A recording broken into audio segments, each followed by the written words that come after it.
Bonjour. Suite à une publication sur ma page Facebook La pédagogie comme un chef, vous avez été nombreux à me demander ce qu'était le brou de noix. Comme j'en ai fait il y a une quinzaine de jours, j'ai quelques photos, donc je vais pouvoir vous montrer ça en images. Si vous cherchez sur internet, il y a autant de manières de faire du brou de noix que de personnes qui font du brou de noix. Donc je vais vous montrer comment je le fais, mais ça n'est pas parole d'évangile. Tout d'abord, qu'est-ce que c'est que le brou de noix? Le brou de noix, c'est un colorant qui est naturel. Il est issu de la macération du péricarde des noix. Donc vous voyez sur l'image, les noix sont entourées d'une sorte de peau qui brunissent à l'air. Pour faire du brou de noix, il vous faut donc récolter quelques noix qui sont encore entourées de leur péricarde. Certaines personnes utilisent le péricarde vert et d'autres personnes utilisent le péricarde marron. Moi, j'utilise les deux. J'ai ramassé les noix par terre. J'en ai ramassé une assiette entière, mais en fait, vous allez voir, c'est beaucoup de trop. J'ai enlevé le péricarde que j'ai mis dans un bocal. Ensuite, j'ai fait bouillir de l'eau et j'ai rempli le bocal d'eau. Voilà ce que ça donne.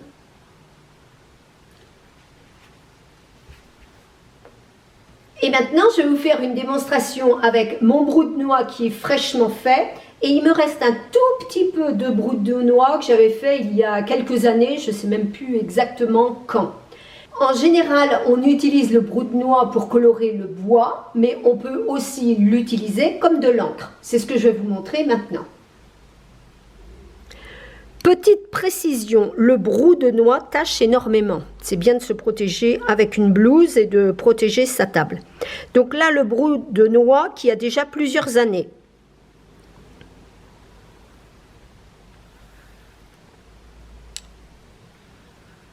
Voilà. Donc on peut aussi faire des dégradés.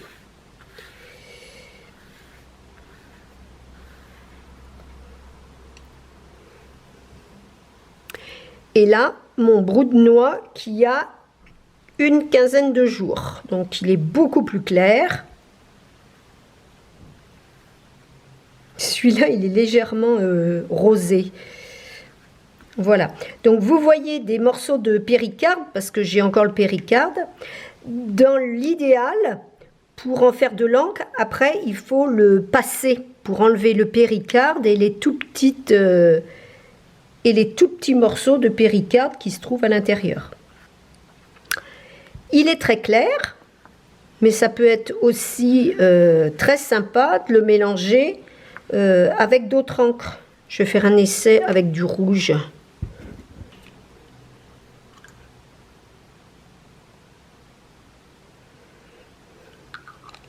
Le rouge diffuse, c'est tout à fait normal puisque on a de l'eau dans le brou de noix. J'ai couvert ma feuille de brou de noix et ensuite j'ai vaporisé avec un spray. Donc voilà ce que ça donne une fois que c'est quasiment sec. Regardez, ça a bien diffusé, ça fait plein de petits dessins. Ma feuille est sèche, je vais donc la découper en petits carrés. Donc je vais d'abord la mesurer, je crois qu'elle fait 24 sur 32, je vais vérifier. Ouais, 24. Donc 24, voilà, c'est pas tout à fait sec. 24 cm, je vais donc faire des carrés de 8 cm de côté. Donc pendant longtemps, j'ai fait mes carrés avec des ciseaux. Là maintenant, j'ai un massicot. Donc je vais mesurer 8 cm. Et voilà.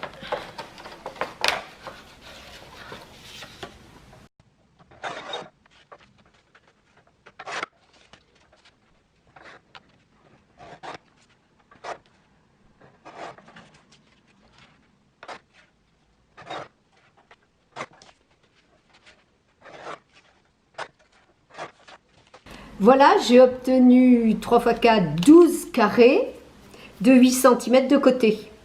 Je vais vous les montrer, je vais rapprocher ma caméra.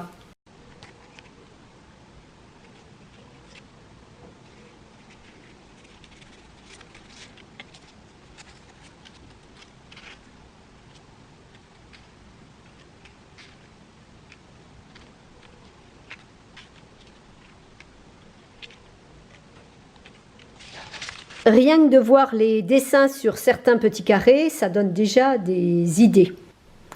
Dernier petit détail, pour ceux qui aiment avoir des carrés avec des angles ronds, j'ai un petit appareil qui peut faire des angles de différentes grandeurs.